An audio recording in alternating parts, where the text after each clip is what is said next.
मुझे नींद ना आए, मुझे चैन ना आए, कोई जरा आके मुझको बताए कैसे जीएस का रट्टा लगाए, कैसे जीएस का रट्टा लगाए। नमस्कार दोस्तों, मैं आपका साथी वीरेंद्र कुमार आपके अपने चैनल ज्ञानवान ट्यूटोरियल्स पर आप सभी का स्वागत करता हूं। जैसा कि मैंने बताया कि अगर आप वनडे एग्जाम्स की तैयारी करते हैं तो सबसे बड़ी समस्या आपके पास ये होती है कि जीएस को कैसे याद करें। बिल्कुल दिमाग खराब हो जाता है, लुसेंट लेके बैठते हैं, पढ़ते हैं, एक तरफ से पढ़ते हैं दूसरी तरफ से खत्म, पढ़े खत्म। तो आज आपकी ये समस्या खत्म हो जाएगी क्योंकि आज से जीएस की आपकी क्लास स्टार्ट होने जा रही है। और जो सबसे पहला टॉपिक है वो सेल्स है। तो सेल के बारे में, कोशिकाओं के बारे में बात करूंगा और बिल्कुल एज इजी तरीके से आप लोग को याद हो जाएगा केवल वीडियो देखते देखते। तो वीडियो को अंत तक जरूर देखें और अगर आप हमारे चैनल पर नए हैं तो हमारे चैनल को सब्सक्राइब करके बेल आइकन जरूर दबाएं। तो चलिए वीडियो शुरू करते हैं। हमारा आज का टॉपिक है स्ट्रक्चर ऑफ सेल या ऑर्गेनेल्स, जिसको हम कोशिकाओं कहते हैं। तो एक तरीका मैं आपको बताता हूँ कैसे याद करेंगे। मान लीजिए कोशिका एक फैमिली है, कोशिका एक परिवार है, एकदम बिल्कुल इजी भाषा में समझिए। उसमें कई सदस्य हैं, कई मेंबर है। सबसे पहला इसका जो मेंबर है कोशिका भित्ति, सेल वॉल, जिसको हम लोग हिंदी में कहते हैं। कोशिका भित्ति क्या होता है? ये साहब जो है कि केवल पौधों में पाए जाते हैं। ये कहाँ पाए जाते हैं? केवल पौधों में। और ये सबसे बाहरी परत होता है, मतलब ये हमारे जो गार्जियन की तरह होते हैं और बाहर रह के पहरा देते हैं घर के बाहर। ठीक है, तो ये हमारे हो गए। और ये किसके बने होते हैं? सेल्यूलोज के बने होते हैं। किसके बने होते हैं? सेल्यूलोज के। अब क्या होता है कि ये बाहर बैठे रहते हैं और जो भी इनको खाना पीना मिलता है अंदर से घर के बाहर, वही ये खाते हैं। तो इनको क्या है कि जो जीव द्रव्य का जो स्रावित पदार्थ होता है उसी से ये लोग, इनका निर्माण होता है। तो वही मतलब जो घर के बाहर बैठे रहते हैं ये कोशिका भित्ति साहब, और इनको जो अंदर के घर के अंदर से बाहर खाना मिलता है वही ये खाते हैं। आगे क्या है, ये क्वेश्चन से पूछा जाता है। एक बार मैं और बताता हूँ आपको, ये जो आप देख रहे होंगे बोर्ड पे, ये बिल्कुल वो टॉपिक्स है, वो क्वेश्चंस हैं जो बिल्कुल एग्जाम में पूछे जाते हैं। फालतू का एक भी चीज इसमें नहीं है, क्योंकि मैंने आपको बताया था कि चीजें ऐसी होनी चाहिए। अगर 25 क्वेश्चन पूछता है तो हम लोग 40 क्वेश्चन पढ़ेंगे, लेकिन 100 क्वेश्चन के चक्कर में हम लोग नहीं पढ़ेंगे, नहीं तो हमारा 40 भी भूल जाएगा। तो मैं बात करता हूँ कोशिका भित्ति के बारे में। तो ये साहब घर के बाहर रहता है। और दूसरी बात इनके बारे में बताता हूँ कि क्या होता है कि जो हमारा फल होता है वो जब कच्चा रहता है तो कड़ा होता है, जब पक जाता है तो मुलायम हो जाता है। ये किसके कारण होता है? इसके कई भाग होते हैं। जो कोशिका भित्ति साहब होते हैं, कई भाग इनके होते हैं। प्राथमिक भित्ति, द्वितीयक भित्ति और तृतीय टर्सरी जो सेल प्लेट होता है, तृतीयक भित्ति होता है। इसमें एक मध्य पटल नाम आता है। क्या आता है? मध्य पटल। मध्य पटल। तो जब ये कच्चा रहता है तो ये मध्य पटल जो है वो कड़ा रहता है, लेकिन जब पक जाते हैं फल तो ये घुलनशील हो जाता है। क्या होता है? ये घुल जाता है, जिसकी वजह से जो हमारे फल होते हैं वो मुलायम हो जाते हैं। अगले जो साहब है उस घर के जो मेंबर है वो प्लाज्मा झिल्ली है। इसको हम लोग सेल मेम्ब्रेन या जीव कला या बायोलॉजिकल मेम्ब्रेन या प्लाज्मा लेमा कहते हैं। इनको घर में 3-4 नाम से बुलाया जाता है, जैसे कि प्लाज्मा झिल्ली किसी ने कह दिया, किसी ने जीव कला कह दिया, किसी ने बायोलॉजिकल मेम्ब्रेन कह दिया, और या किसी ने प्लाज्मा लेमा कह दिया। तो देखिए इनके बारे में क्या खासियत है। ये क्या होता है कि ये दोनों लोग में पाए जाते हैं, जंतु और पादप दोनों में। मतलब इनको घर के जो है सब मेंबर इनको बुलाते हैं, सब मेंबर के चाहते हैं। और ये क्या होता है कि वसा, प्रोटीन और कार्बोहाइड्रेट के बने होते हैं। ये क्या चीज खाते हैं? ये केवल वसा, प्रोटीन और कार्बोहाइड्रेट खाते हैं। कौन? हमारे प्लाज्मा झिल्ली साहब, मतलब सेल मेम्ब्रेन। और दूसरा क्या होता है, ये इनका काम क्या होता है? जैसे इसके पहले हमने जो पढ़ा था कोशिका भित्ति का, जिसे कोशिका भित्ति भी कहते हैं, उसका काम होता है बाहर रहते हैं गार्जियन की तरह और अपना काम बाहर से करते हैं। और लेकिन हमारा जो प्लाज्मा झिल्ली साहब है, इनका कई काम है। ये क्या करते हैं कि इनके अंदर से चीजें आती जाती है तो ये पारगम्य होते हैं। ये परासरण का काम करते हैं, विसरण का काम करते हैं, और ये सक्रिय आवागमन के लिए सहायक होते हैं। ये साइटोसिस का वर्क करते हैं। ये प्रोटीन संश्लेषण, प्रोटीन सिंथेसिस का काम करते हैं, और ये डीएनए रिप्लिकेशन का भी काम करते हैं। तो ये हमारे ये हमारे प्लाज्मा झिल्ली साहब है, ये सब काम ये करते हैं। अगला जो हमारा टॉपिक है, अगला जो इसका जो ऑर्गेनेल्स है, जो अगला जो इसका कोशिकांग है वो गोल्जी बॉडी है, जिसको हिंदी में गाल्जी क्या कहते हैं। इसकी खोज जो है कैमिलो गोल्जी ने किया था। बिल्कुल इजी है। गोल्जी बॉडी खोज किसने किया था? कैमिलो गोल्जी ने। ये हमारे ट्रांसपोर्ट के लिए जो है बहुत जरूरी होते हैं। जो गाल्जी बॉडी साहब है, ये क्या आता है? ट्रांसपोर्ट के लिए हमारी सहायता करते हैं। और ये कई प्रकार के हार्मोन्स को स्रावित करते हैं। इनके अंदर से कई प्रकार के हार्मोन स्रावित होते हैं। चलिए अगला जो बात करता हूँ, ये सबसे इंपॉर्टेंट टॉपिक है, इससे सबसे ज्यादा क्वेश्चन पूछे जाते हैं क्योंकि ये सबसे जरूरी है। माइटोकॉन्ड्रिया साहब, ये घर का जो है, इसमें जो सबसे ज्यादा क्वेश्चन पूछा जाता है इसको कहते हैं कोशिका का पावर हाउस। क्या कहते हैं? कोशिका का पावर हाउस। मतलब यही से जो घर का खर्चा वर्चा चलता है, जो सभी सदस्य अपना खर्चा वर्चा चलाते हैं, तो उसका यही कमाते हैं माइटोकॉन्ड्रिया साहब। ये एक प्लेस बनाए हुए हैं, यहीं पे सारा काम होता है, इसलिए इसको क्या बोलते हैं? Power house of the cell. चलिए बात करते हैं इसकी खोज। देखिए एनसीईआरटी पैटर्न में देखेंगे तो इसकी खोज कोलकर साहब ने किया था, परंतु अल्टमैन ने इसका वर्णन किया था और बेंडा साहब ने इनका नामकरण किया था। जैसे एक बच्चा होता है, किसी का होता है, लेकिन उसका नामकरण कोई और भी कर सकता है, तो खोजा इनको कोलकर साहब ने और इसका जो वर्णन किया था वो अल्टमैन साहब ने किया था और इसका नामकरण बेंडा साहब ने किया था। इसको मैंने बता दिया, कोशिका का पावर हाउस कहते हैं, मतलब शक्ति केंद्र।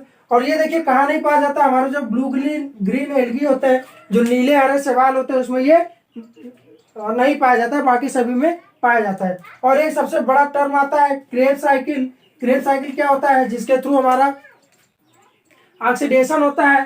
तो इसके जो हमारा माइटोकॉन्ड्रिया है, इसी के मैट्रिक्स में हमारा क्रेब्स साइकिल का कार्य होता है और माइटोकॉन्ड्रिया को बायोप्लास्ट के नाम से भी जाना जाता है और इसी में एटीपी का निर्माण होता है। तो ये कुछ फंक्शन थे जो हमारे माइटोकॉन्ड्रिया साहब करते हैं और ये बहुत जरूरी है हमारे सेल के लिए। अगला हमारा टॉपिक है जीव द्रव्य। क्या होता है जीव द्रव्य? इसको इंग्लिश में प्रोटोप्लाज्म कहते हैं और ये जीवन का भौतिक आधार माना जाता है, इसको जीवन का भौतिक आधार कहते हैं। देखिए सबसे पहला टॉपिक क्या है? सबसे पहला जो इससे इंपॉर्टेंट टॉपिक इससे पूछा जाता है कि कोशिका के अंदर संपूर्ण भाग को क्या कहते हैं? जीव द्रव्य कहते हैं। अगर ये हमारी कोशिका हो गई तो इसके अंदर जो भी भाग है सारा क्या कहलाता है? जीव द्रव्य या प्रोटोप्लाज्म कहलाता है। इसका नामकरण किसने किया था? सर्वप्रथम पुरकिंजे साहब ने इसका नामकरण किया था। और इसके दो भाग होते हैं। हमारा जो जीव द्रव्य होता है, इसके दो बेटे हैं, एक है कोशिका द्रव्य और दूसरा बेटा है केंद्रक द्रव्य। बिल्कुल नाम से आप समझ जाएंगे कोशिका द्रव्य क्या होता है। ये केंद्रक और कोशिका झिल्ली के बीच में होता है।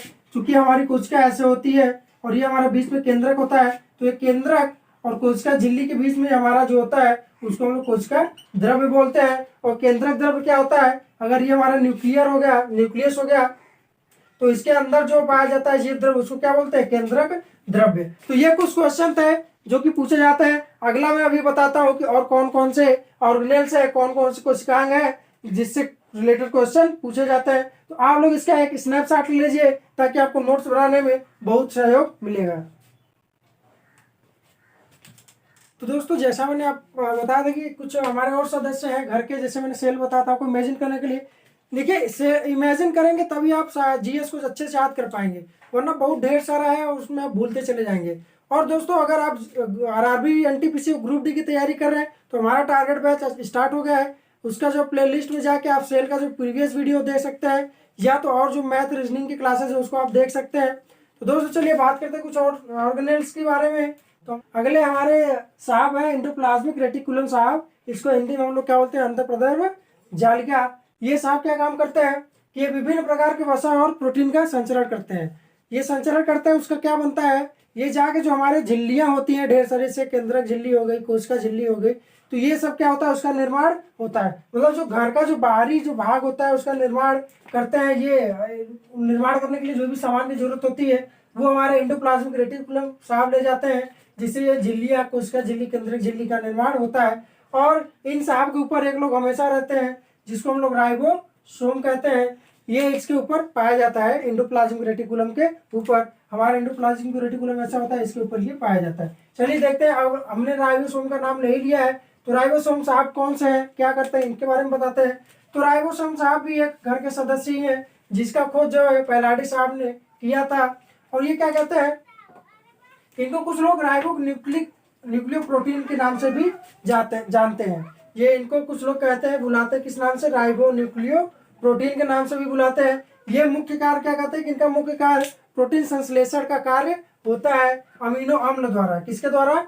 अमीनो अम्ल के द्वारा जो प्रोटीन सिंथेसिस का काम होता है वो हमारे कौन करते हैं, राइबोसोम साहब करते हैं। इसीलिए इसको प्रोटीन की फैक्ट्री भी कहा जाता है, क्योंकि प्रोटीन संश्लेषण करते हैं, तो इसलिए इनको जो काम करते हैं लोग उसको उसी नाम से जाना जाता है, इसीलिए इसको प्रोटीन की फैक्ट्री भी कहा जाता है। और ये साहब दो अलग प्रकार के पाए जाते हैं। अगर प्रोकैरियोटिक है तो उसमें 70S प्रकार के राइबोसोम पाए जाते हैं, और अगर यूकैरियोटिक है अगर यूकैरियोटिक है तो उसमें 18S प्रकार के राइबोसोम पाए जाते हैं। अगले हमारे साहब हैं सेंट्रोसोम साहब। सेंट्रोसोम क्या होता है, ये साहब केवल जंतु कोशिकाओं में पाए जाते हैं, मतलब ये केवल जंतु कोशिकाओं के पाए जाते हैं और ये पादप कोशिकाओं में नहीं पाए जाते हैं। और ये क्या कहते हैं, समसूत्री विभाजन में ध्रुवों का निर्माण करते हैं। जब हमारा सेल डिवीजन होता है तो इसमें क्या होता है, समसूत्री विभाजन में एक ध्रुव का निर्माण करते हैं। आगे मैं वीडियो में आपको बताऊंगा, नेक्स्ट वीडियो में, कोशिका का विभाजन किस प्रकार से होता है। तो इनकी जो खोज थी सेंट्रोसोम साहब की बोबेरी ने किया था। अगला हमारा जो टॉपिक है वो लाइसोसोम है। लाइसोसोम साहब क्या करते हैं, ये बहुत ही गुस्सैल प्रकृति के हैं, अपने घर में नहीं रहते हैं और क्या करते हैं, अपने घर का खाना नहीं खाते हैं। तो इसके बारे में मैं बताता हूँ कि इसकी खोज जो है डी साहब ने किया था लाइसोसोम की। और ये क्या होता है कि ये एक अनियमित आकार की थैली टाइप की होती है, जैसे थैली आपने देखा है ना जिसमें हम लोग सब्जी उब्जी लेके आते हैं, तो वो एक नियमित आकार की एक परत वाली सिंगल लेयर की थैली होती है। और ये क्या कहते हैं, जो बाहर से जो चीजें आती हैं उसको खा के और पचाने का काम करता है। ये घर का खाना नहीं खाता है, मतलब सेल के अंदर जो चीजें आती हैं उसको नहीं, बाहर से जो चीजें आती हैं उसको खा के ये डाइजेस्ट करने का काम करता है। और ये बहुत गुस्सैल होते हैं, ये घर वालों की बात सुन के अपना सहते रहते हैं, लेकिन घर वाले जानते हैं कि जब भी इनका गुस्सा फूटेगा तो सारा सेल जो है वो नष्ट या विघटित हो जाएगा। इसलिए इसको आत्मघाती थैली बोलते हैं, सुसाइड बैग बोलते हैं, क्योंकि जब ये विघटित होता है तो पूरा सेल जो है हमारा नष्ट हो जाता है। और ये कहाँ पाया जाता है, ये सभी जगह नहीं रहते हैं, सभी सेल में नहीं पाए जाते हैं, ये बहुत ही गुस्सैल है इसलिए सभी सेल में नहीं पाए जाते हैं। और ये जो है कि जो एंजाइम अभिक्रिया वाली कोशिकाएं होती है सिर्फ उसमें पाए जाते हैं। तो दोस्तों ये कुछ टॉपिक्स थे। अगले नेक्स्ट वीडियो में आप लोग को कुछ टॉपिक्स बच रहे हैं, जैसे केंद्रक बच रहा है, डीएनए आरएनए बच रहा है और हमारा प्लास्टिड बच रहा है, उसको मैं बताऊंगा। तो अगर आपको ये वीडियो पसंद आए तो हमारे वीडियो को लाइक करें, और हमारे चैनल पे आप नए हैं तो हमारे चैनल को सब्सक्राइब करें। और अगर आप रेलवे की अपकमिंग वैकेंसी की तैयारी करना चाहते हैं तो हमारे चैनल पे आपको टारगेट बैच पढ़ाया जाता है, वो भी फ्री ऑफ कास्ट, आपको एक भी पैसा नहीं देना है, जैसा कि कोच को लिया जाता है। तो दोस्तों अगर आपको वीडियो पसंद आए तो आप इसको लाइक करें और अपने दोस्तों में शेयर करें और कमेंट करके बताएं कि आपको ये वीडियो कैसा लगा। थैंक यू दोस्तों।